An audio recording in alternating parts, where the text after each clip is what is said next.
اونٹ کے پچھلے حصے پر کہ جو سواری سے بہتر ہے پیدل چلنا، لیکن عموماً اس جگہ پر قیدیوں کو، جس کو پکڑ لیتے تھے قیدی بنا لیتے تھے، قیدی کو اونٹ کے اس حصے پر، پچھلے حصے پر بٹھاتے تھے تکلیف دینے کے لیے، یا غلام کو، نوکر کو وہاں پر بٹھایا کرتے تھے۔ یعنی اس کے اندر احساس عزت بھی نہیں ہے، یوں نہیں کہ عزت مندانہ سواری ہے۔ یہ جگہ رکھی اس لیے جاتی ہے تاکہ اس طبقے کو وہاں پر بٹھایا جائے۔ آج بھی اس کے نمونے اس مشینی دور میں بھی ہیں۔ کچھ لوگ ہوتے ہیں جن کو گاڑی پہ بیٹھے فرنٹ سیٹ پہ جگہ مل جاتی ہے،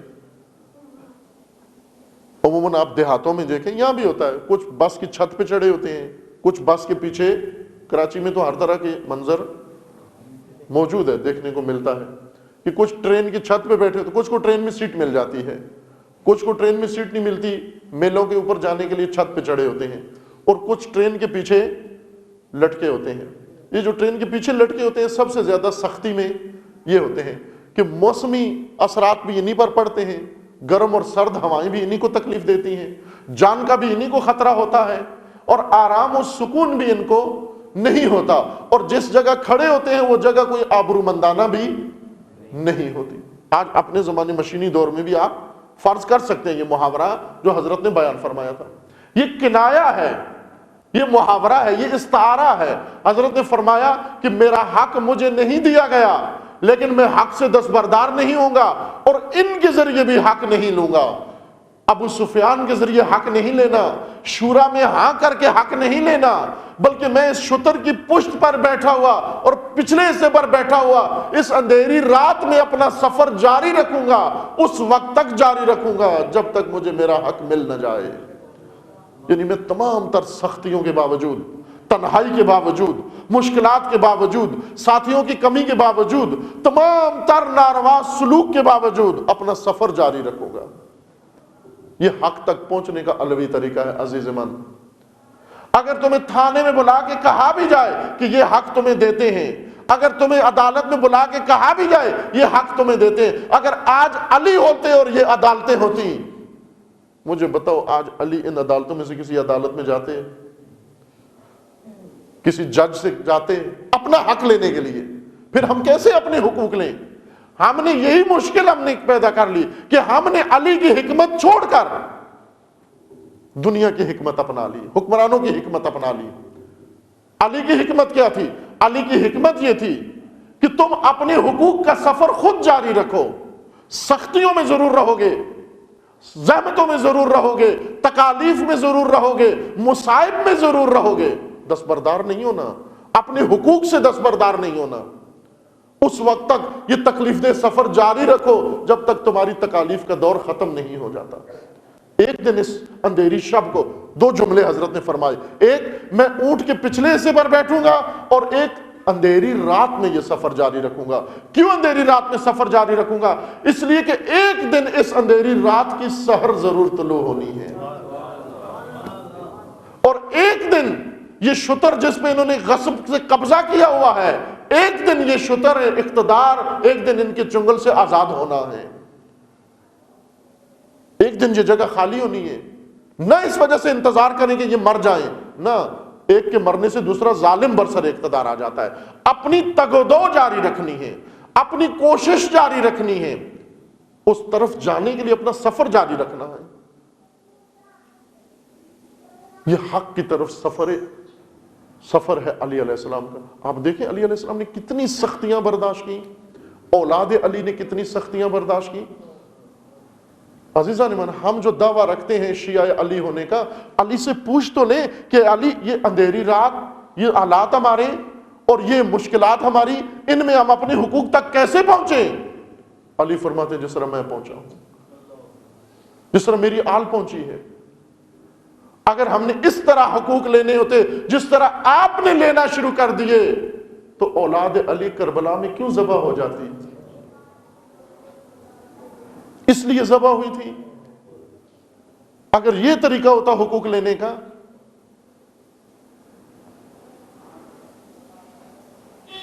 راہ تشیع عزیز من، تشیع ایک فرقہ نہیں ہے، فرقہ نہیں ہے، تشیع اسلام کی آئیڈیالوجی ہے۔ اسلام کی آئیڈیالوجی ہے. اگر آئیڈیالوجی بنائی جائے اسلام کی تشیع بنتا ہے. آئیڈیالوجی یعنی وہ منشور، وہ آئین جس کے تحت انسان نے زندگی بسر کرنی ہے. ہم نے رکھا ہوا تصور ذہن میں کہ چند اعتقادی مذہبی تصورات ذہن میں رکھ کے پھر اس کے مطابق کلچر کے تحت زندگی بسر کر رہے ہیں کہ یہ ذہنی تصورات موت کے بعد ہمیں کام آئیں گے. موت سے پہلے کلچر کام آ رہا ہے، موت کے بعد دین کام آئے گا، موت کے بعد تشیع کام آئے گا. نہ عزیز من، موت سے پہلے بھی دین کام آئے گا، موت کے بعد بھی دین کام آئے گا. جو موت سے پہلے دین پہ نہیں چل سکا وہ موت کے بعد دین سے کچھ فائدہ نہیں لے سکتا. موت سے پہلے دین کو اپناؤ، موت سے پہلے دین کی راہ کو اپناؤ. سخت ضرور ہے. کتنی سخت ہے؟ جیسے علی علیہ السلام فرما رہے ہیں اونٹ کے پچھلے حصے پر بیٹھ کر اندھیری رات میں سفر کرنا ہے. اتنا دشوار سفر ہے یہ، لیکن یہ دشواری ایک دن ختم ہونی ہے، کیونکہ یہ کوشش ہے. اور کوششیں خدا فرماتا ہے کہ جو بھی کوششیں کرے میں اس کو نتیجہ ضرور دیتا ہوں. جن قوموں نے کوششیں کی اپنا حق لینے کے لیے وہ اپنے انجام تک پہنچی. انہیں خدا نے اس طرح بنا دیا کہ انہیں اپنا حق اپنے ہاتھ سے مل گیا. آپ توجہ کریں، ایران کے اندر ظالم ترین حکومت قائم تھی اور یہ علماء اسی ظالم حکومت کے ذریعے سے علماء و شیعہ و سب شیعہ مملکت تھی، لیکن یہ شیعہ مملکت ظلم کے تحت ظلم کی چکی میں پس رہی تھی اور مطالبات اپنے ظالم سے کر رہی تھی. کہ ایسے میں نام حضرت روح اللہ تھا، ایک پیرو حسین ابن علی ایک فقی پیدا ہوا کہ جس نے صرف کتابوں سے دین نہیں بلکہ کربلا سے بھی دین سیکھا تھا. اور آ کر کہا میں اونٹ کے پچھلے حصے پر بیٹھ جاؤں گا اور یہ اندھیری رات میں سفر جاری رکھوں گا. 15 سال یہ راہبر اونٹ کے پچھلے حصے پہ بیٹھا رہا، سختی میں بیٹھا رہا، جلا وطنیاں کاٹتا رہا، مصائب جھیلتا رہا اور اندھیری شب میں سفر کرتا رہا. اور آخرکار خداوند تبارک و تعالیٰ نے وہ سحر طلوع کر دی اور وہ سفر آسان ہو گیا اور وہ حق کے طریقے سے ملنا شروع ہو گیا. یہ نمونہ بھی موجود ہے ہمارے سامنے. برائے صحت و سلامتی علماء حق بلند تر صلوات.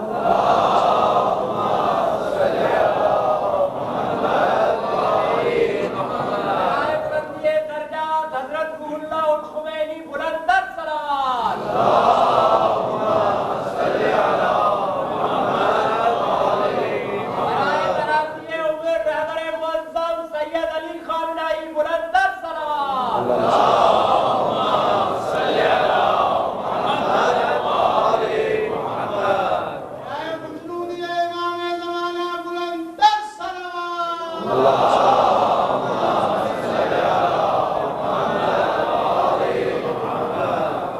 یہ مضمون دراز ہے، صرف مقصود یہ تھا کہ یہ حکمت نورانی، یہ حکمت علوی، یہ ضابطہ علوی، یہ فارمولہ علوی حق لینے کا آپ کی خدمت میں بیان ہو جائے، اشارہ ہو جائے کہ علوی راستے حقوق تک پہنچنے کے کیا ہوتے ہیں. عزیزان، جیسے عرض کیا کہ بہت سارے لوگ سید الشہداء کے پاس آئے، مختلف راستے آ کر پیش کیے.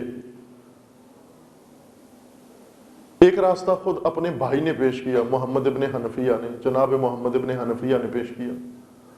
کیا راستہ تھا؟ وہ راستہ یہ تھا کہ اے حسین، اے ابی عبداللہ، آپ مکہ چلے جائیں، خانہ خدا میں جا کر پناہ لے لیں. اگر مکہ میں پناہ نہ ملے تو یمن چلے جائیں. اگر یمن والے پناہ نہ دیں تو ان صحراؤں میں کسی غار میں پناہ لے لیں اور اس وقت تک غار میں بیٹھے رہیں جب تک یزید کے مرنے کی خبر نہیں آ جاتی. یہ باہی راستہ پیش کرے ہمدردی کے طور پر. یہ بھی ایک ان حالات کے اندر ایک راہ ہے. محمد ابن حنفیہ کا راستہ، کعبے کے مجاور بن جائیں، یمن چلے جائیں. کہ آج لوگ کچھ اس راہ پر عمل کر رہے ہیں، کچھ یمن چلے گئے ہیں، کچھ کعبے کے مجاور بن گئے ہیں اور کچھ غاروں میں گھس گئے ہیں. لیکن سید الشہداء نے یہ راستہ قبول نہیں کیا اور کیا فرمایا؟ اے بھائی، تو کیا سوچ رہا ہے، میں کیا سوچ رہا ہوں. تو جان بچانے کے راستے مجھے بتاتا ہے، میں دین بچانے کے راستے ڈھونڈ رہا ہوں۔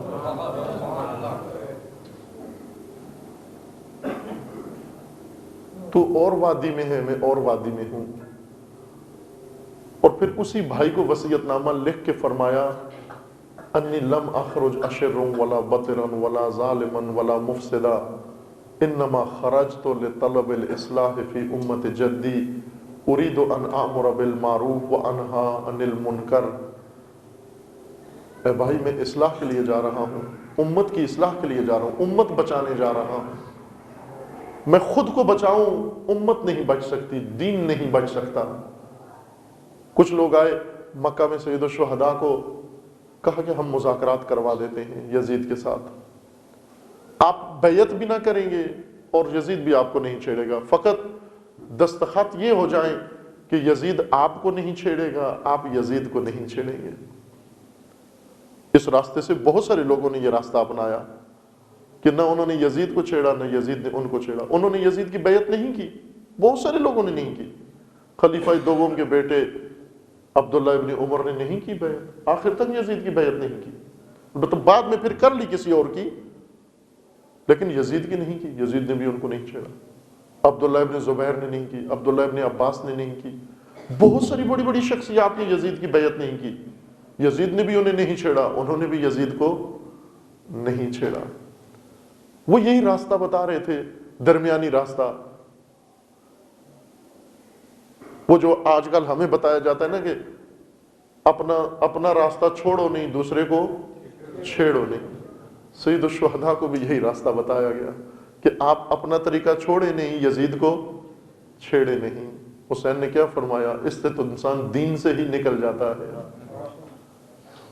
اس سے تو دین سے ہی نکل جاتا ہے۔ ایک امام دین جس کو خدا نے محافظ دین بنایا ہو، جسے خدا نے کشتی نجات بنایا ہو، اور امت ڈوب رہی ہو، دین ڈوب رہا ہو، اور کشتی نجات اپنے لیے پناہ گاہ تلاش کر رہی ہو، وہ تو کشتی نجات نہیں ہوتی، تو کشتی نجات نہیں ہوتی۔ سرزنش کی، فرمایا اف ان لہذا الکلام، تف ہو تمہاری ان باتوں پر، تمہارے ان افکار پر، تمہاری ان سوچوں پر، تمہاری ان راہوں پر، تمہارے ان فارمولوں پر، تف ہو تمہاری ان باتوں پر۔ اور سید الشہداء عزیزان بہت ساروں نے روکا، جناب ام سلمہ ام المومنین زوجہ رسول اللہ نے بھی روکا، جو بہت عظیم خاتون تھی۔ سید الشہداء ہمیشہ، امیر المومنین بھی انہیں ام المومنین کہتے تھے، امہ کہتے تھے، اماں جان۔ سید الشہداء بھی انہیں امہ کہتے تھے، اے اماں، لیکن وہ ہمیشہ اپنے آپ کو خادم اہل بیت سمجھتی تھی۔ انہوں نے بھی روکا۔ جب جناب ام سلمہ نے روکا، اس وقت سید الشہداء نے فرمایا یا امہ ان اللہ شاء ان یرانی قتیلا۔ اس وقت جناب ام سلمہ فرماتی ہیں بیٹا پھر ان بیبیوں کو لے کر مت جاؤ۔ سید الشہداء فرماتے ہیں ان کے بغیر دین نہیں بچتا۔ ان اللہ شاء ان یراہن صبایا، اللہ کا ارادہ یہ ہے کہ ان کو اسیر دیکھے۔ حسین کی شہادت کے بغیر اور زینب کی اسیری کے بغیر دین نہیں بچ سکتا۔ بی بی جب مدینہ میں سید الشہداء نے ارادہ کیا خروج کا، آئیں حسین علیہ السلام کے پاس آ کر کہنے لگی بھیا مجھے بھی آپ کے ساتھ نکلنا ہے۔ امام نے فرمایا آپ پہلے اپنے شوہر سے اجازت لے کر آئیں۔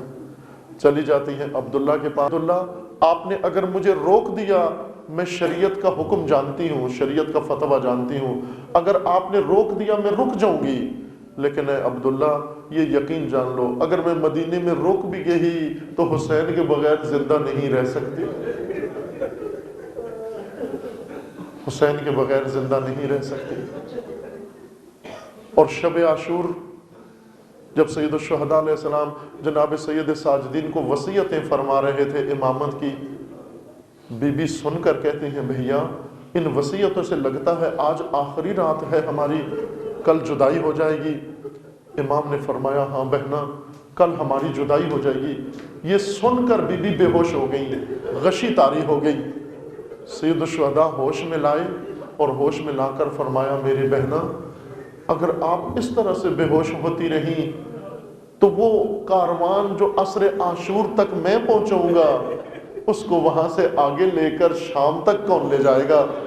شہید مطہری فرماتے ہیں اس وصیت کے بعد بی بی میں اتنی دلیری آ گئی، اتنی شجاعت آ گئی کہ پھر علی کی بیٹی روتی ضرور تھی، فریادیں ضرور کرتی تھی، لیکن کہیں بے ہوش نہیں ہوئی، کہیں پریشان اس طرح سے نہیں ہوئی، نڈال نہیں ہوئی، بلکہ شام غریبہ جب ہو گئی عزیزو، جب شام غریبہ ہو گئی تو تمام بیبیوں کو جلے خیموں میں بٹھا کر، تمام بچوں کو بٹھا کر، اور کیا فرماتی ہیں؟ اے بیبیوں خبردار، ڈرنا نہیں، آج عباس نہیں، آج اکبر نہیں، آج تمہارے مرد موجود نہیں، لیکن ڈرنا نہیں، کیونکہ زینب موجود ہے، علی کی بیٹی موجود ہے۔ اور مقاتل میں لکھا ہے جلے ہوئے خیموں کی پشت میں جا کر بارگاہ خدا میں بیٹھ کر دعا کرتی ہے، اے پروردگارا آج زینب کو جرأت و دلیری عطا فرما، آج میں عباس بن جاؤں، آج میں اکبر بن جاؤں، آج میں حسین بن جاؤں۔ بی بی جب آ جاتی ہے واپس بیبیوں کے اندر آ جاتی ہے تو وصیت حسین یاد آ جاتی ہے۔ امام علیہ السلام نے آخری وصیت میں فرمایا تھا بہنا مجھے اپنی رات شب کی نماز میں نہ بھولنا، مجھے نماز تہجد میں نہ بھولنا۔ عزیزو توجہ فرمانا، شام غریبہ زینب کی نماز شب شروع ہوتی ہے، بی بی بیٹھ جاتی ہے، بیٹھ کر قبلہ رخ بیٹھتی ہے، نماز تہجد شروع کرتی ہے۔ باقی بیبیاں پوچھتی ہیں کہ بی بی آپ تو ہر روز کھڑے ہو کے نماز پڑھا کرتی تھی، آج کھڑی ہو کے کیوں نہیں پڑھ رہی؟ تو کیا فرماتی ہے؟ آج مجھ سے اٹھا نہیں جا رہا، آج مجھ سے کھڑا ہوا نہیں جا رہا، آج مجھ سے سنبھلا نہیں جا رہا۔ بدن زینب خستہ تھا لیکن عزیزوں دل زینب میں وہ شجاعت موجود تھی، ساری رات پہرا دیتی رہی۔